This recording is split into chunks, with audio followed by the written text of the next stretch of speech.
Assalamualaikum warahmatullahi wabarakatuh. Selamat pagi sahabat sehat RSUD Banyumas. Senang sekali pada hari ini kita bertemu kembali dengan acara Dopokan Putri Domas seputar materi dan informasi dokter dan orang-orang mumpuni di RSUD Banyumas. Dopokan kali ini kita akan membahas tentang pelayanan dokter spesialis bedah anak di RSUD Banyumas. Sudah hadir duduk di depan saya narasumber yang ahli di bidangnya, yaitu Dr. Edi Daryanto, spesialis bedah, Vina, spesialis bedah anak, subspesialis digestif anak, konsultan MHKes. Selamat pagi dokter. Pagi. Bagaimana kabarnya hari ini dok? Sehat. Alhamdulillah. Semoga sehat selalu ya dokter ya.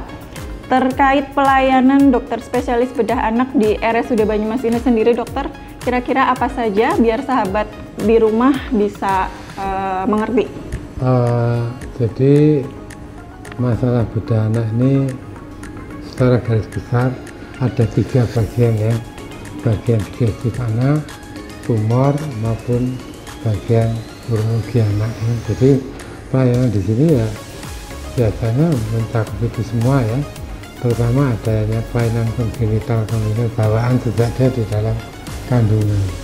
Jadi pada prinsipnya bedah anak itu bukan manusia dewasa dalam bentuk kecil.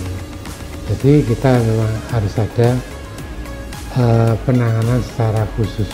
Gitu. Baik, kebetulan nih dok, hari ini tanggal 15 Februari bertepatan dengan momen peringatan Hari Kanker Anak Sedunia ya dok ya.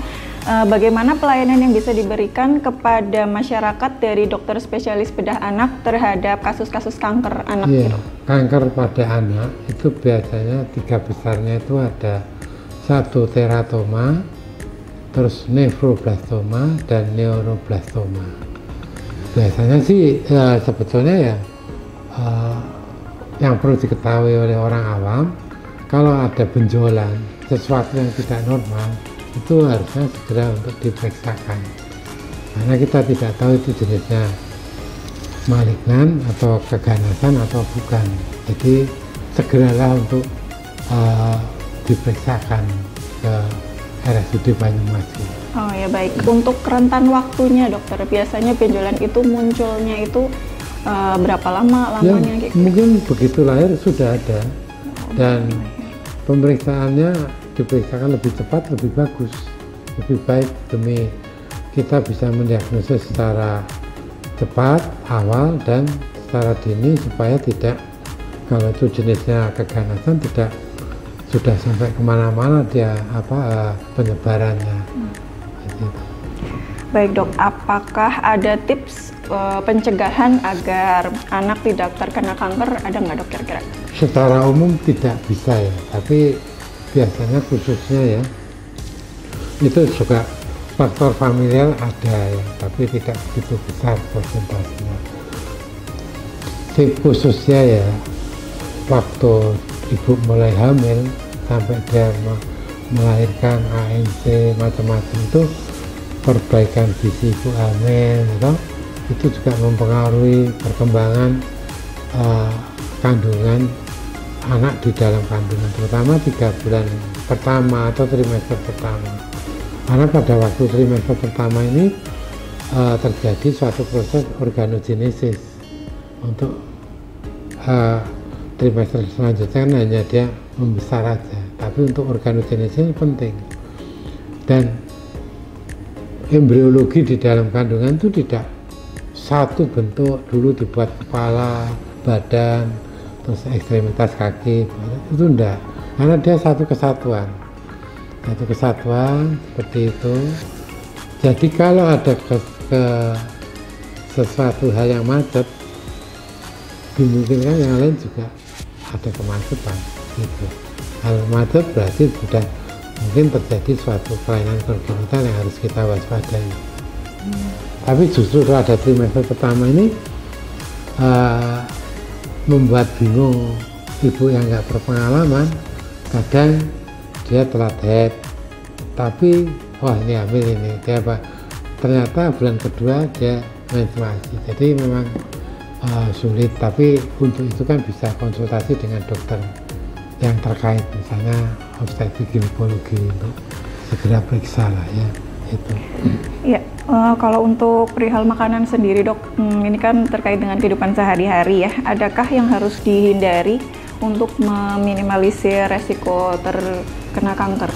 Secara ilmiah tidak terbukti seperti itu hanya seperti mitos saja ya.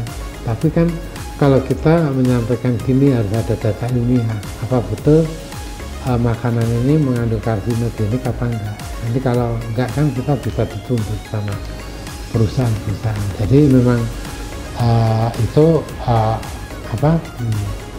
sulit untuk dibuktikan ya. Karena rokok, contoh ya, rokok membuat kanker paru. Tapi tidak semua orang rokok bisa kena kanker paru kan. Jadi seperti itu, menjadi kita itu hati-hati banget dalam memutuskan suatu itu. Cuma pada prinsipnya kalau ibu hamil itu ya makanannya harus sehat lah ya, sehat, sehat cuma sempurna ditambah susu untuk ibu hamil, itu aja ya. Makanan yang betul-betul fresh, tidak junk food apa-apa itu sangat membantu untuk perkembangan organogenesis di dalam kandungan dan selama ibu mengandung 9 bulan 10 hari itu ya. Pola hidup sehat ya, tidak stres ya, dia kan kalau ibu hamil biasanya sensitif, apalagi kalau dia sudah kena ini muntah-muntah yang hebat itu kan akhirnya asupan tidak ada tapi yang keluar banyak, itu juga bisa mempengaruhi. Jadi harus dipaksa untuk makan ibu hamil ya, itu. Ya, baik dokter, terima kasih atas ilmu dan tips-tipsnya pada kesempatan pagi ini. Semoga dokter sehat selalu. Terima kasih sudah meluangkan waktu dan mau berbincang-bincang di sini ya dok ya. Terima kasih. Semoga dokter dan keluarga sehat selalu, berkah dilimpahi keberkahan. Terima kasih dokter. Terima kasih kepada sahabat sehat RSUD Banyumas yang telah mengikuti Dopokan Putri Domas kali ini. Mari selalu ikuti acara ini di lain waktu dengan narasumber dan materi yang berbeda.